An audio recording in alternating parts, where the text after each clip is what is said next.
Salam supel, santun, unggul, prestasi, peduli lingkungan. Bahasa Indonesia, ya saya suka. Halo temanku semua yang menonton.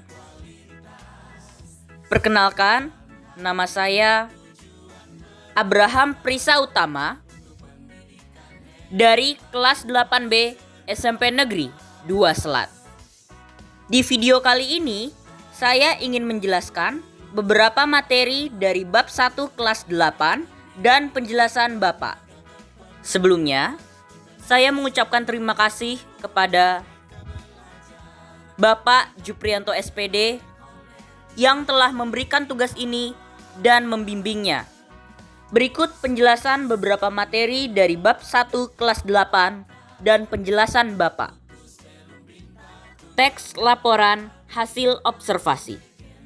Teks laporan hasil observasi atau teks LAHO adalah teks yang berisi tulisan yang dibuat berdasarkan hasil pengamatan atau tulisan yang mengemukakan fakta-fakta yang diperoleh melalui pengamatan. Teks LAHO dibuat untuk memudahkan kita dalam mengingat peristiwa, keadaan, atau fenomena yang kita amati. Teks laporan hasil observasi yang baik itu bersifat objektif, yaitu memaparkan suatu keadaan tanpa dipengaruhi pendapat penulis. Sedangkan teks LAHO yang tidak baik itu bersifat subjektif, yaitu dipengaruhi pendapat penulisnya dan menggunakan bahasa yang emotif atau memancing emosi. Teks LAHO yang bersifat subjektif juga biasa menggunakan kata yang membuat orang emosi, marah, sedih, dan ragu-ragu seperti sangat, sekali, luar biasa, kira-kira, mungkin, dan barangkali. Mari kita cermati bersama beberapa contoh kalimat objektif dan subjektif berikut ini. Contoh-contoh kalimat objektif seperti ke-1. Indonesia merdeka pada 17 Agustus 1945. Kedua, Palangkaraya adalah ibu kota provinsi Kalimantan Tengah. Dan ketiga, Jambore Nasional ke-11 tahun 2022 dilaksanakan di Bumi Perkemahan dan Geraha Wisata Pramuka, Buperta Cibubur, Jakarta Timur. Contoh-contoh kalimat subjektif seperti ke-1. Kuala Kapuas mungkin hujan besok. Kedua, suasana di Buperta Cibubur sangat menyeramkan. Dan ketiga, SMPN 2 Selat akan kembali ke Jalan Sudirman. Seperti teks biasa, teks laporan hasil observasi memiliki topik dan gagasan utama. Topik dan gagasan utama adalah hal yang berbeda. Topik merupakan ide atau pokok pembicaraan dalam teks atau karangan yang menggambarkan keseluruhan isi karangan dan yang bersifat umum. Gagasan utama merupakan ide utama atau inti pembicaraan yang ada dalam sebuah paragraf dan yang bersifat khusus. Gagasan utama juga disebut ide pokok atau kalimat utama. Gagasan utama dapat berada di awal, akhir, awal dan akhir atau seluruh paragraf. Paragraf terbagi menjadi 4 jenis berdasarkan letak gagasan utamanya, yaitu ke-1, paragraf deduktif. Paragraf deduktif adalah paragraf yang kalimat utamanya berada di awal paragraf. Pola paragraf deduktif adalah umum khusus. Kedua, paragraf induktif. Paragraf induktif adalah paragraf yang kalimat utamanya berada di akhir paragraf. Pola paragraf induktif adalah khusus umum. Ketiga, paragraf deduktif induktif. Paragraf deduktif induktif adalah paragraf yang kalimat utamanya berada di awal dan akhir paragraf. Pola paragraf ini adalah umum, khusus, umum. Keempat, paragraf naratif. Paragraf naratif adalah paragraf yang isinya berupa cerita atau paragraf yang kalimat utamanya berada di seluruh paragraf. Pola paragraf ini adalah umum.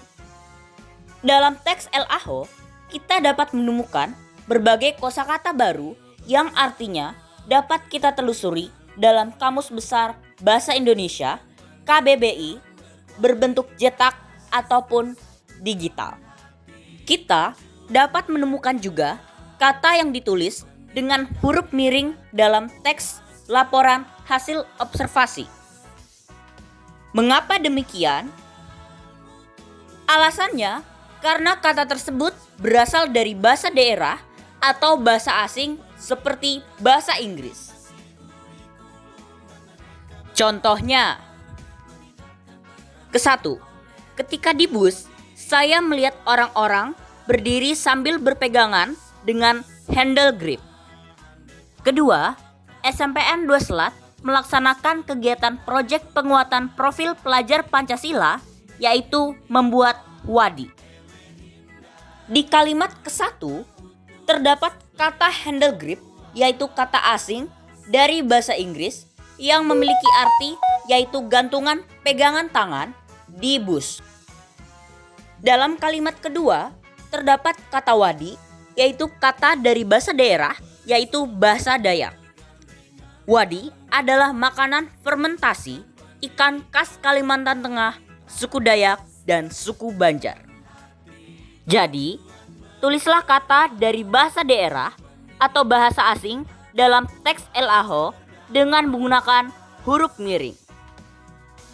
Selanjutnya, dalam sebuah tulisan, kita dapat menemukan beberapa tanda baca.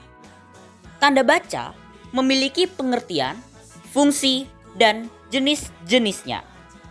Menurut KBBI, tanda baca adalah tanda grafis yang digunakan secara konvensional untuk memisahkan pelbagai bagian dari satuan bahasa tertulis.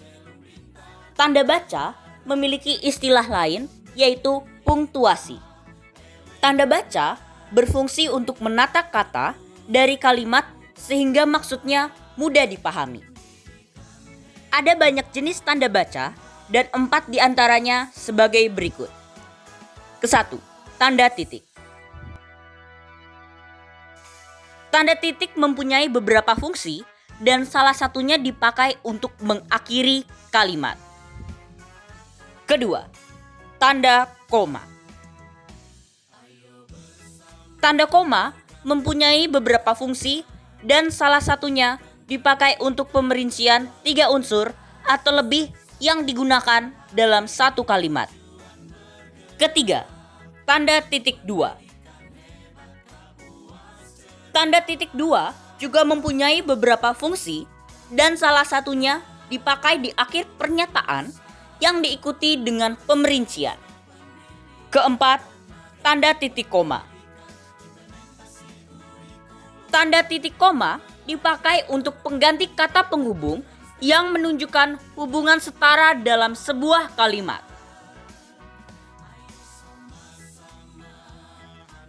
Selanjutnya, teks laporan hasil observasi memiliki 3 struktur atau susunan sebagai berikut. Ke-1, pembuka atau definisi umum. Pembuka atau definisi umum adalah bagian yang berada di awal teks dan berisi pengenalan mengenai objek yang diamati. Kedua, isi atau deskripsi bagian. Isi atau deskripsi bagian adalah bagian yang membahas objek yang diamati dan bagian yang mengandung fakta yang dapat dipertanggungjawabkan kebenarannya. Ketiga, penutup atau simpulan. Penutup atau simpulan adalah bagian yang berisi kesimpulan tentang objek yang diamati. Dan berikut 4 langkah sebelum menulis teks laporan hasil observasi. Ke-1, temukan topik dan tujuan. Kedua, lakukan observasi atau pengamatan. Ketiga, catat data penting dari objek atau benda atau situasi yang diamati. Keempat, masukkan data yang kalian temukan ke dalam tulisan.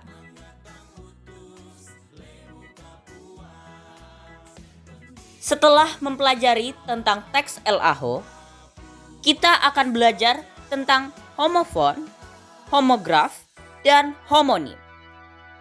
Homofon adalah dua kata atau lebih yang sama bunyinya, tetapi tulisan dan maknanya berbeda. Homograf adalah dua kata atau lebih yang tulisannya sama, tetapi bunyi dan maknanya berbeda. Homonim adalah dua kata atau lebih yang bunyi dan tulisannya sama, tetapi maknanya berbeda. Berikut beberapa contoh homofon. Ke-1, masa yang maknanya adalah waktu dan masa yang maknanya adalah berat benda. Kedua, rok yang maknanya adalah pakaian wanita dan rock yang maknanya adalah jenis musik. Ketiga, bang yang maknanya adalah panggilan kepada kakak laki-laki dan bang yang maknanya adalah tempat menyimpan uang. Berikut beberapa contoh homograf. Ke-1, merah yang maknanya adalah warna dan merah yang maknanya adalah memerah susu sapi. Kedua, serang yang maknanya adalah kata kerja dan serang yang maknanya adalah nama ibu kota provinsi Banten. Ketiga, kecap yang maknanya adalah nama makanan dan kecap yang maknanya adalah mengecap. Berikut beberapa contoh homonim. Ke-1, coklat yang maknanya adalah warna, coklat yang maknanya adalah nama makanan, dan coklat yang maknanya adalah nama buah. Kedua, telegram yang maknanya adalah alat komunikasi tradisional dan telegram yang maknanya adalah nama aplikasi. Ketiga, hak yang maknanya adalah berkaitan dengan kewajiban dan tanggung jawab, dan hak yang maknanya adalah jenis sepatu. Demikian penjelasan beberapa materi dari bab 1 kelas 8 dan penjelasan Bapak dari saya. Mohon maaf jika ada kesalahan dalam video ini. Terima kasih kepada teman-teman yang telah menonton video ini. Salam Supel. Bahasa Indonesia. Ya, saya suka.